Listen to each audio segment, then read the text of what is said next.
ছেলেটা কে রে? মামা, ও আতিফ। আমরা একে অপরকে ভালোবেসে বিয়ে করেছি।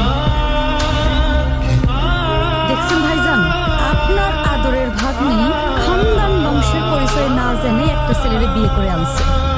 হাব্বাজান, আপনি এখনো চুপ করে আছেন কেন? আপনি কিছু বলেন না কেন?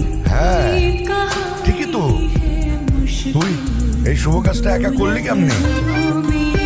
না মানে সাহস পেলি কিভাবে? আব্বা, এতে মনে হচ্ছে আপনি খুব খুশি। এত কুতুর মুতুর করে কেন কথা বলছেন? আমার তো মনে হচ্ছে যে দুটোকেই আমি গুলি করে মেরে ফেলি। এই ছেলে, তোমার পরিচয় বলো। আমি আতিফ।